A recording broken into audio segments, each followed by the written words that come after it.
Masih banyak jalan ke Roma. Bisa saja masih dipercaya orang sampai sekarang, sebab pembenarannya ada pada tujuan yang pada akhirnya tercapainya juga, meski dengan cara menempuh jalan yang berbeda.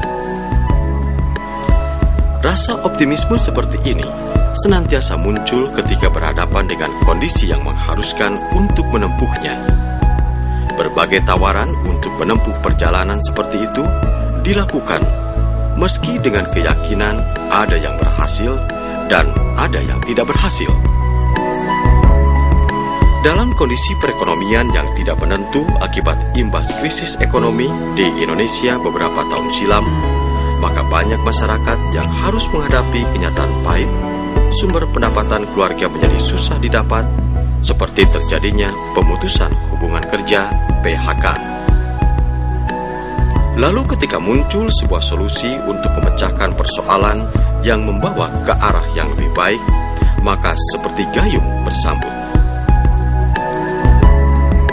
Program Iptekda LIPI yang berorientasi untuk masyarakat di daerah-daerah seperti usaha keluarga, kelompok usaha bersama, usaha kecil dan menengah dirasakan telah membantu kebuntuan berusaha dan pendapatan keluarga. Beternak jangkrik?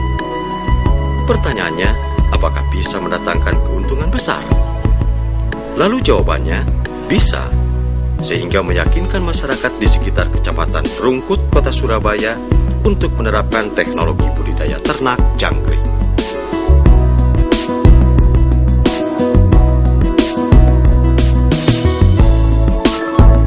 Kepastian peluang beternak jangkrik merupakan hasil survei Universitas Airlangga Surabaya, karena tergugah untuk ikut berpartisipasi aktif membantu pemerintah untuk mengentaskan kemiskinan, diantaranya dengan jalan memberikan pendidikan dan pelatihan kepada masyarakat tentang seluk-beluk budidaya ternak jangkrik.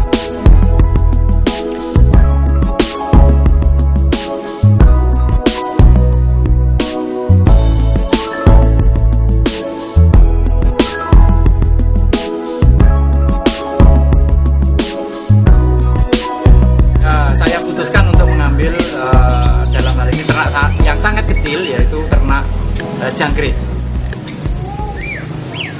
Di samping itu, keunggulan dari ternak jangkrik itu dengan modal yang sangat kecil, hanya per kotak itu kira-kira 150.000, itu setiap panen itu sudah bisa mendapatkan income 200 sampai 300.000. Sehingga apa? Sehingga satu kali putaran aja dana ini sudah tertutupi, kotak dan bibit dan sebagainya. Nah, itu ide awal yang pertama.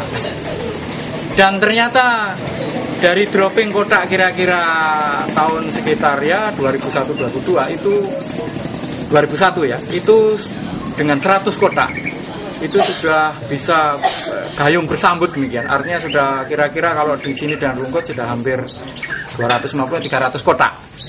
Nah, itu menunjukkan bahwa animo masyarakat itu cukup tinggi untuk beternak jangkrik. Program Iptekda LIPI yang dikemas oleh Fakultas Kedokteran Hewan Universitas Airlangga sebagai pengusul kegiatan dan paguyuban pembudidayaan ternak jangkrik P2TJ sebagai sasaran kegiatan serta pemerintah Kota Surabaya. Langkah awal adalah meningkatkan keterampilan para peternak mengikuti pendidikan dan pelatihan. Tujuannya memberikan percontohan tentang cara beternak jangkrik, meliputi cara pembibitan, penetasan telur, pembiakan siap panen, pemberian pakan, sistem kandang, serta pemberantasan penyakit.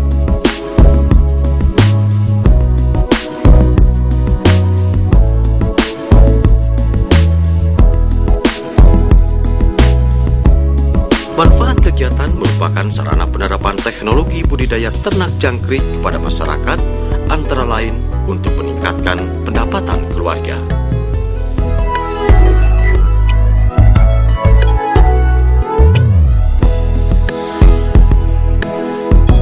Dan beternak jangkrik ini tidak membutuhkan kerutan yang sangat jelimet atau rebyek atau bahasa Jawa. Jadi cukup simpel dan sederhana, yaitu dengan penetasan telur, apa itu yang bentuknya seperti butiran parutan kelapa, itu kira-kira 1 minggu sudah menetas, kemudian dipelihara usia kira-kira 25-26 hari itu sudah siap panen ya, siap panen.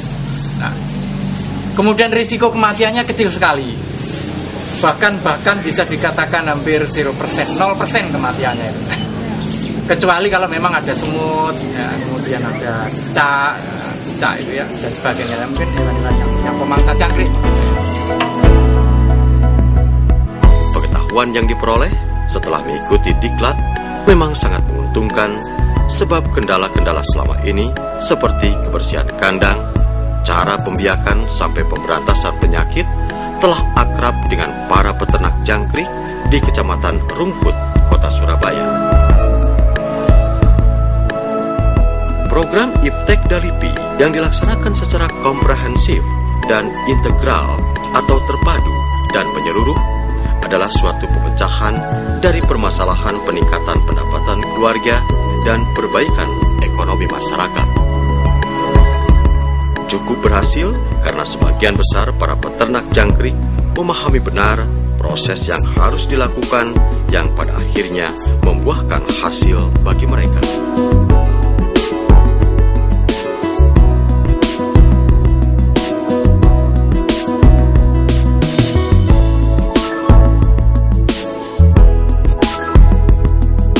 Teori yang kemudian dipraktekkan di lapangan ternyata dapat dinikmati, sebab jangkrik yang jumlahnya ribuan mampu menembus pasar lokal dan di luar Surabaya.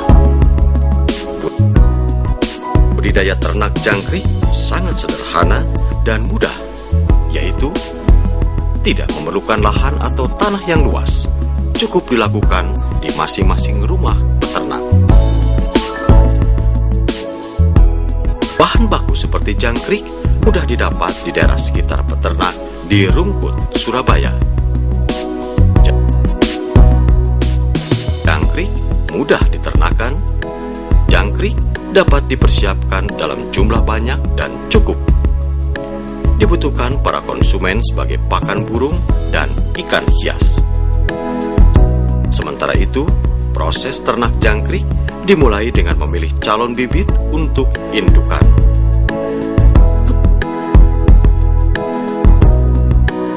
Kemudian, telur yang menyerupai butiran parut kelapa ini kira-kira 4 sendok disimpan di atas kain putih. Telur jangkrik yang berada di atas kain itu ditutup atau dilipat.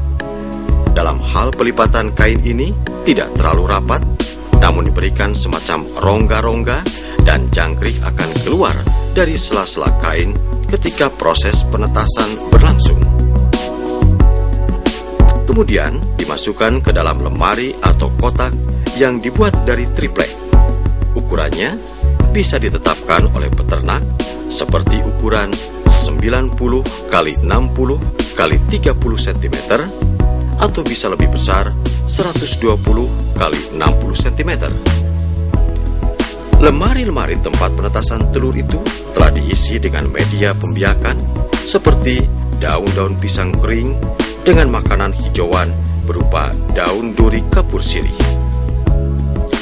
Bila daun-daun kering, maka bisa disemprot dengan air tetapi tidak terlalu basah, atau disemprot untuk pemberantasan penyakit.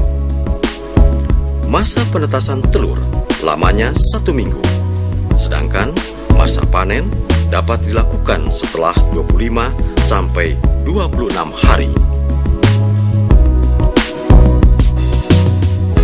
Satu kotak atau satu lemari berisi 25 kg jangkrik.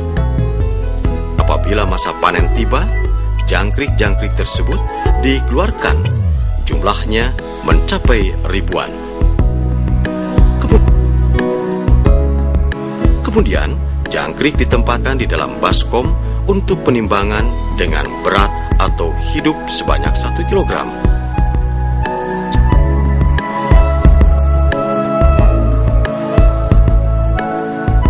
Sementara penimbangan berlangsung, para peternak menyiapkan karung-karung yang di dalamnya telah diberi media daun-daun kering.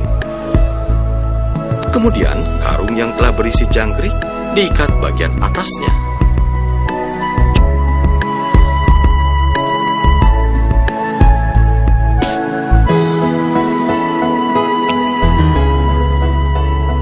Jumlah jangkrik dalam satu karung sebanyak 2 kg. Kemasan jangkrik dalam karung seperti inilah yang siap untuk memenuhi kebutuhan pakan burung dan ikan hias. Kemudian kalau ditinjau dari untuk apa sih jangkrik itu? Jadi untuk konsumsi apa hasil panen jangkrik? Itu yang pertama adalah untuk pakan burung, itu yang paling utama. Kemudian untuk pakan ikan, baik ikan arwana atau lohan atau ikan hias yang lain. Dan sekarang mulai dijajaki dan sudah sedang berlangsung yaitu untuk pakan manusia, yaitu dalam bentuk kerupuk, ya. Kemudian dalam bentuk terasi, dalam bentuk petis, ya. Jadi ada kerupuk jangkrik, terasi jangkrik. Bahkan saya dengan teman-teman termasuk Pak Imam itu pernah menjajaki ekspor, kemungkinan ekspor, yaitu kita bekerja sama dengan pabrik pengalengan ikan namanya Rekarning di Beji Pasuruan, itu untuk diekspor dalam bentuk kalengan, jangkrik kalengan, yaitu tetap untuk pakan burung tapi untuk konsumsi di luar negeri, ya, pakan burung awetan dalam bentuk kalengan. Tetapi ini sementara ini masih musiman sifatnya, artinya belum kontinu, jadi mungkin 1 tahun 2 kali masih pengambilannya, sehingga ini juga belum begitu banyak. Tapi yang paling banyak terserapnya itu di pakan burung dan di pakan ikan. Ambil contoh di Surabaya itu sekarang rata-rata tiap 1 hari itu 3 kuintal. Kebutuhan jangkrik itu 3 kuintal. Itu sudah pasti terserap di Surabaya kan. Belum nanti di tempat-tempat lain kita jajaki, misalnya di Jakarta, misalnya di Bandung, Bali dan sebagainya. Itu menurut informasi yang saya terima itu harganya lebih bagus, ya. Harganya lebih bagus. Artinya jauh lebih tinggi dibanding di sini. Sehingga nanti kalau dengan dihitung-hitung dengan harga, dengan transport dan sebagainya itu masih mencukupi, why not ya? Kenapa tidak kita kirim ke sana begitu? Ya, untuk konsumsi, untuk pemasaran maksud saya. Ya. Sehingga nanti diharapkan tidak 3 kintal saja, tapi mungkin dengan kita ekspos ke lain-lain daerah, itu bisa menjadi 5 kintal. Harapan pembina kegiatan dari Universitas Airlangga Surabaya kiranya sejalan dengan harapan dan keinginan Pak Imam Santoso bahwa program Iptek Dalipi dan kata hatinya menyatakan beternak jangkrik ternyata bisa mensejahterakan keluarganya, dan berharap program ini terus berlanjut karena ditunggu peternak lainnya untuk mendapat giliran memperbaiki taraf hidupnya dan pendapatan bagi kesejahteraan keluarganya.